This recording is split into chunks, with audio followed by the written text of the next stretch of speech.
Global markets stumble after US Fed's fourth rate hike in 2018, but India bucks the trend to end with minor losses. Midcap index ends marginally in the green. Government moves to infuse 41,000 crore rupees into weaker public sector banks to boost liquidity without any tweaking of the PCA norms. Corporation Bank, Bank of Maharashtra and Bank of India end in the green. Crude prices stumble further. Brent hovers around this $55 per barrel mark. Oil-sensitive stocks like oil marketing companies, airlines and paint stocks rise in trade. The rupee breaks below the 70 mark against the dollar after the fall in crude oil prices. On the other hand, tech stocks end in the red. And NBFCs and small private banks end in the green today. Improved liquidity conditions after the Reserve Bank decided to step up bond buying provides a leg up. Well, those were the top 5 headlines from Dalal Street on a day when, as we just told you, India stood out while global equities saw a red paint. Hello and welcome to Markets Today, Talk Back, the show where we tell you everything that happened in those 6 hours of trading in just 5 headlines. I'm Lata Venkatesh, with me my colleague Ekta Batra. Hi Ekta. Hi Lata, absolutely. Well, over the next 30 minutes, we will be talking about those top 5 market stories and our guests will be answering all of your stock queries. Joining us this evening to answer all of your queries on the fundamentals is Mayuresh Joshi, and we have technical expert Mitesh Thakkar joining in as well. Gentlemen, before we come to you, let's in fact take a look at how the markets fared in trade today. Lata, it was in fact just that, resilience compared to the globe and a recovery despite the global weakness. Oh, pretty much. Your headlines summed up the story in the market. This is, I think, maybe the 7th, 8th day that Indian equities are outperforming, and particularly so in the last maybe 3 sessions, Monday, Tuesday, Wednesday. Day after day, we've been outperforming. First, the global story. The slump was not because of anything wrong that the Fed did. The hike was on expected lines. It was a dovish hike, as it was on expected lines. But it appears that the market expected even more dovishness, and especially on the crunching of the balance sheet of the Fed. The Fed chairman appears to have been happy with the way in which the timetable has been laid out, the quantitative easing and its reduction. But the market expected maybe that the tapering will not be as rapid. So that seems to have disappointed the market. India stood out. You could make that out from the good FII flows that we saw yesterday, about 1,200 crores. The numbers were available. And that should be probably because of the plentiful liquidity promised by the Reserve Bank. That is expected to kickstart both loan growth and consumption. We also had the other big tailwind for India, which is crude prices falling to $55. I mean, every time you think that this is the big fall and the market surprises and say, no, a bigger fall is round the corner. And we saw a further leg up for oil refiners, for paints, airlines. Now, the biggest beneficiary of crude falling so much, as we all know, is the currency. But as the currency strengthened, it brings with it its casualties. So you had IT stocks, metals. Obviously, the imported metal becomes cheaper when the rupee is strong. So metal stocks, especially aluminum stocks, because aluminum as well fell globally, they were the ones that took it on the chin. But some more details stock-wise? Yes, absolutely. So there were a couple of stocks which were in the red from the Nifty. So I'll start with that and save the good news for later. But Grasim, Bharti Airtel on account of fundraising, State Bank of India, ICICI Bank, Axis. So a couple of these corporate banks, in fact, lost out. Maruti was under pressure, and something like a Hindalco, because of aluminium prices, was lower in today's trading session, recovered from the day's low nonetheless. Gainers included Yes Bank, HPCL, BPCL on lower crude prices, Hero Motorcorp, Tata Motors, a couple of these rate sensitives, and Sun Pharma, which was higher. In the green from the broader markets included Jet ahead of that board meet ahead of the board meet today. Ujjivan, DHFL, Equitas, all of these stocks from the NBFC space were higher and seeing some amount of traction on the upside. But losers included a couple of the PSU banks, PCA or not. They did lose out despite that recapitalization coming through. So Allahabad Bank was down 4%, Canara was down around 2%, and Ashok Leyland lost out a little bit at 106 today. So that stock also was down 1.5%, Lata. Okay. Well, that's the spread. Let's find out first what the indices will do, and then, of course, other questions that our viewers will throw up our way. Mitesh, let me come to you on the indices itself. It wasn't a very big dip at all. Yes, at one point we did fall to about 0.6% or a little over 0.5%, but recovered rather dramatically. What's the advice for the rest of the week?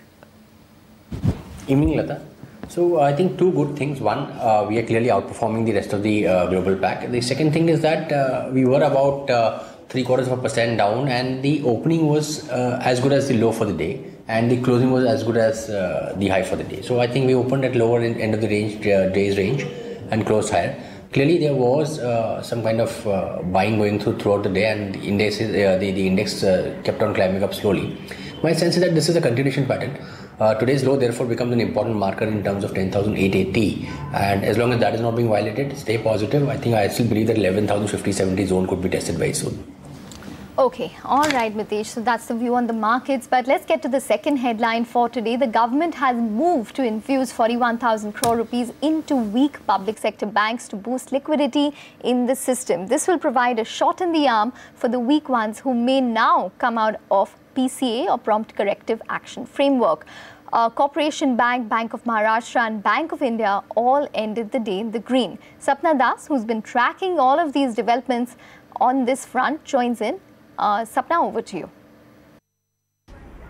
Well, the capital push by the government is a big relief for the public sector bank space, and if you look at the numbers, they are big.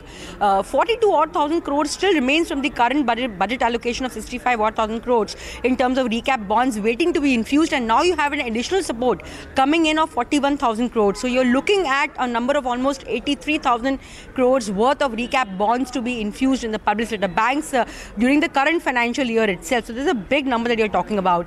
Within that, we are also given to understand that at this stage, if you go ahead and do this capital infusion, it may be possible that some of the banks which are under the PCA framework and where the indicators have improved considerably over a period of time, those banks may be able to do an early exit from the PCA framework. This is the broad sense that we are getting right now.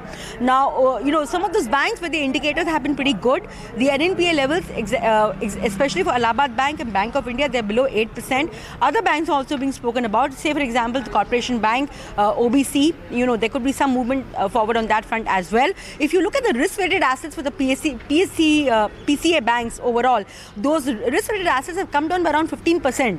That's a big number again, and that will also free up additional capital very quickly. The other point is that with this kind of a capital push coming in from the government, you're looking at an envelope size of 1.06 lakh crores for FY19. If you take both the budget estimate as well as the additional estimate now to put together, so this will also help the banks raise money from the capital markets. That is also a pitch over here. 58,000 crores was the original target given at the time that the recap plan was announced, out of which I think the number that they have raised is just around 10 to 12,000 crores. Okay, thank you for that, Sapna. The long and the short of it is that say probably Bank of India, Bank of Maharashtra and Corporation Bank are going to get the money. They also went on to say that Punjab National Bank will get the money because otherwise it will fall into PCA, and a couple of other banks like Bank of Baroda, which need to be strengthened because they are amalgamating other banks, could also be given money. That's the broad indication we have got. But some of that indication came after market hours, so we will see the reaction tomorrow. First, let's invite queries. Lipsa has tweeted to us. She says she has 1,000 shares of Bank of India, purchased at 155 a piece. My God. Well, she's asking if she should hold on. I don't know when she bought. Was it before? Maybe it's about 2 years ago. Well, anyway, what's the advice first, Mitesh? Should she stay put with Bank of India? She is about 50 rupees or 60 rupees below her purchase price. I do believe that, I think the stock can be held on. One, I think it appears that the stock has made an important bottom around the 75 mark and given a swing reversal around 92. So I think 90 on the downside should be a good support to hold on to. I think eventually the stock will head towards 130 odd levels if you give it about another 5 to 6 months. So in that sense, I think at least the good part of loss will be mitigated, and around those levels you can either exit with a very minor loss or take a fresh call. So it was 155 in January. Okay, well, Mayuresh, what's your opinion on Bank of India, the query and also the PSU bank recapitalization? So evening, Ekta. No, largely again, I think what has transpired in terms of the additional cash coming through in terms of 41,000 odd crores that the government is meeting out. I think that's sentimentally positive, but again, I think this was something which was required. So I think the overall capital outlay which will come through is the need of the hour for a whole host of these PSU banks. So that's point one. The other element obviously is their core financial performance. So as Lata was rightfully mentioning, I think a few of the mid-cap PSU banks, Bank of India included, if you look at their net NPAs and asset quality in general, I think those pressures are coming off significantly on a quarter-on-quarter basis. What they've also done in terms of expectations of if the money probably comes through, whether they can expand this balance sheet by providing the advances in the right areas, which will probably give them the kind of spreads that are required, is an essential part. But the essential part also happens in terms of how much of an equitable contribution can actually come for these individual banks. So yes, I think it's a step in the positive direction, but I think the financial performance will be drivers. So sentimentally, I think the stocks will move higher, but the financial performance will re-rate these stocks. For Bank of India in particular, I think where she's bought the stock and where it is at this point of time, obviously I think the sentiments, if equity does come through, will play out positively for the stock. But if the financial performance continues as it has been in the past 2 quarters, and a large consensus is that there is a reasonable amount of recoveries and upgrades that these banks can also play with, I think that can create a re-rating for the stock. So unless she has a long-term view, she can probably hold on. Otherwise, I think the private corporate banks is something that we like at this point of time, something like an ICICI bank. Okay. Fair point. Bank of India apparently already showing some progress in controlling NPAs, likely to be rewarded with a goodish amount of capital. Well, the third headline for the day, crude oil prices continue to fall for the 4th straight day, this time hovering around the $55 per barrel mark. Oversupply concerns and the energy demand outlook being dim weighed on the prices. Crude sensitives like oil marketing companies, HP, BP, IOC, ended the day in super strong territory.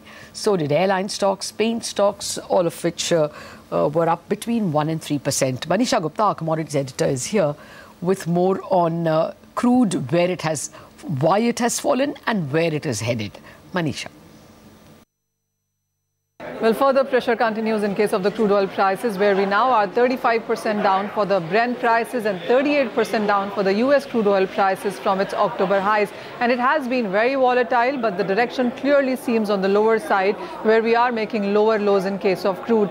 The latest pressure point comes in from the fact that the increasing supplies from US, from Saudi Arabia, from Russia just about continue. And the markets also are looking at demand concerns from the global markets as we get into 2019. Even as there have been a couple of bullish points, like the US weekly inventory seeing a decline for a 3rd straight week and very sharp declines for the US product inventories. If you look at the demand for diesel and gasoline and heating oil, that has been gaining really in last month or so, but that hasn't been able to support the crude oil prices. There also was a statement from Saudi Arabia oil minister saying that by the end of first quarter of 2019, much of the excess supply from the global markets will be out. So these were a couple of bullish points that led to support yesterday in the market, but today yet again you have seen net short continue to be built up on. When we started 2018, it was a net long position in crude that we began with, but where we are ending 2018 now is with net shorts. Also, the open interest has been declining. Many of the speculative hedge positions are unwinding right now. So as we get into the new week as well, the expectation is that the volumes are going to get lighter. You will see open interest continue to decline, and that would mean exaggerated moves. Nobody really wants to go short right now, even though people are talking about another couple of dollars of a decline from here on. But there aren't those trading calls coming in case of crude for that. At this point in time, it is going to be contained in a range with $2 down and $2 up is what the markets feel. But the volatility is something that nobody really is ruling out. Point taken, Manisha. But Manisha is making a subtle case for some bullishness. As she says, there are seriously more short positions. Nobody wants to further go short. So maybe some covering by the year end. Yes, absolutely. And volumes are definitely going to dip by next year. By next week. But nonetheless, let's get in a query now. Nishant Kumar from Delhi has written in to us with a query on Indigo or Interglobe Aviation. He's been holding 469 shares of the company at 995, and he's a long-term investor, wants to know if he should hold or sell that particular stock. Mitesh, what would you recommend on Interglobe, currently around 1150? I think this one has clearly, been showing a good strength and continues to move up ever since bottoming out around the 700 mark. But I think overall around 1250 to about 1300, the stock will face multiple resistances. So I think around those levels, my advice would be to take profits. Oh, I see. Similar question to you, Mayuresh. What should he do with Interglobe? He's in the money. So Lata, I think the variables have obviously changed for aviation companies with crude coming down drastically and the rupee appreciating, and these two key variables determine the earnings sensitivity for aviation stocks as well. So a large element in terms of their cost, which is typically the ATF prices, have come off, which means that the cost per available seat kilometer is expected to come down. At the same time, I think for certain routes, you're expected to see some hikes happen, which means that the revenue per available seat kilometer can also stabilize, which means that the stability in terms of reported yields can actually come through. The third element obviously is the addition in terms of the A320 Neos that they might add on, which are very, very fuel efficient. So to that bit, again, I think it will be incrementally positive from an earnings perspective. And again, you're entering into a typical season, which is a very, very strong quarter for aviation companies. So looking at his price, looking at his outlook, and assuming that these two variables stay at around the same price, he can definitely hold on to the stock. Okay, so that's slightly contradicting views. Mayuresh says hold on, but Mitesh says I think at higher levels he sees resistance a little over 1200 rupees. On that note, we go into our first break, but let's leave you with some excellent market opinion, very important market opinion we got from Mark Mobius of Mobius Capital Partners, who says that with China slowing, India has a good chance of standing out in 2019. I believe that India could decouple and move forward in view of the incredible growth rate of the economy, one of the highest in the world. Of course, among the major countries, now India stands out. With China slowing down, India has a good chance to stand out.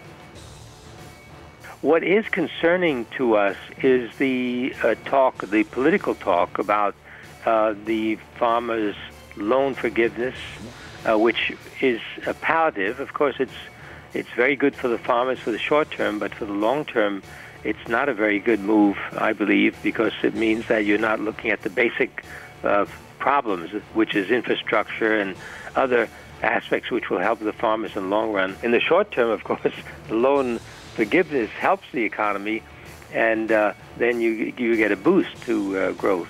With this loan forgiveness, of course, you're going to see consumption skyrocket, and you're going to see many, many opportunities in the consumer area.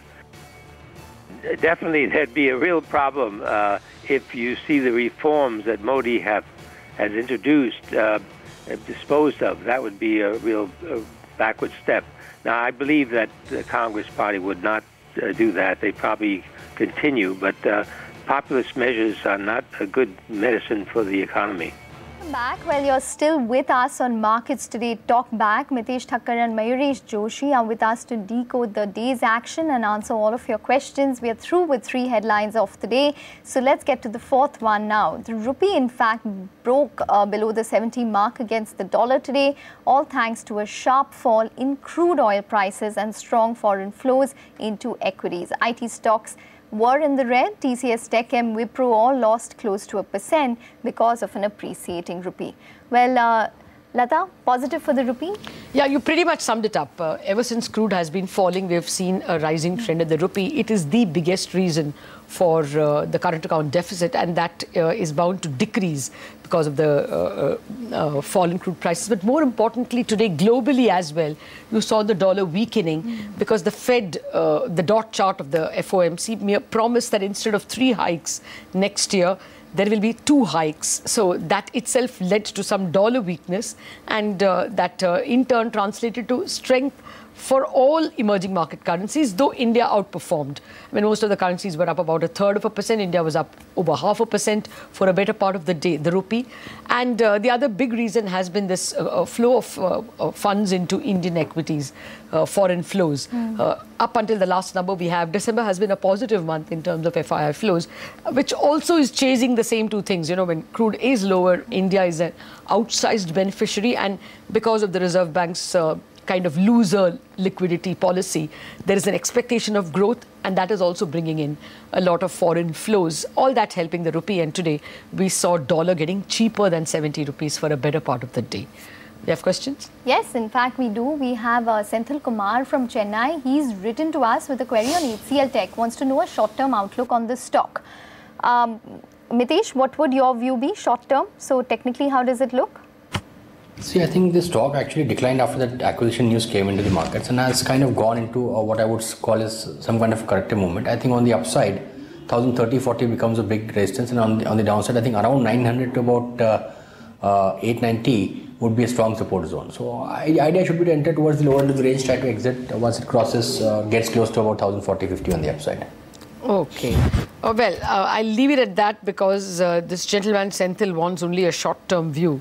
So let's get to the next headline, the last headline from Dalal Street today. NBFCs and small private banks were up in trade for the third straight day, actually, after the Reserve Bank decided to step up bond buying earlier this week. DHFL, Repco and such other stocks led the pack for the NBFCs, while IDFC Bank, DCB Bank and South Indian Bank were the small private banks that ended in the green. However, bigger banks like SBI, Axis and ICICI ended the day in the red, probably on account of profit taking. Okay, Ajoy Kumar Mukherjee from Kolkata has written to us with a question on Bajaj Finserv. He's been holding 10 shares of the company at 5,000 rupees for the past 2 years. Long-term investor wants to know if he should hold or sell. 10 shares at 5,000 rupees. Mayuresh, what would you recommend? Bajaj Finserv has been relatively resilient as compared to housing finance companies and a lot of the other NBFCs in any case. Oh, absolutely, Ekta. And again, I think the better capitalized NBFCs have stood the test of time over the past 2 months specifically.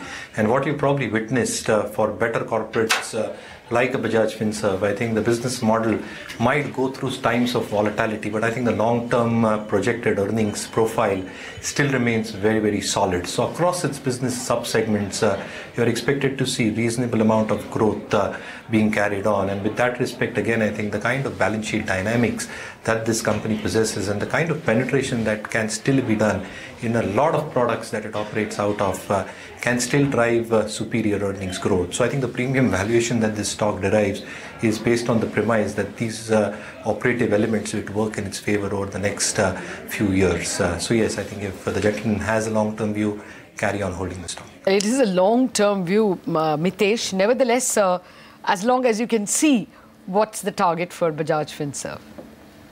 No, that's difficult to give fresh target, but what I can tell is, I think, the last time the stock corrected, we saw a bottom closer to about 5,000 and then 5,400. So I think he's bought it where the long-term bottoms are, intermediate-term bottoms are being formed. In that sense, I think the stock should at least give him, before breaking that bottom, since the structure is still positive, I think it should at least give him 25% more from here. So 8,000 could be a working target, and then you can keep revising it because it's at fresh all-time highs. Keep revising your stop loss and keep trailing the stop losses in the longer-term charts. Okay, now that's a resounding buy or hold from both our experts to the gentleman who is holding Bajaj Finserv. Mitesh and Mayuresh, thank you very much for joining us and answering questions of our viewers and all of you out there. Thank you for watching Markets Today.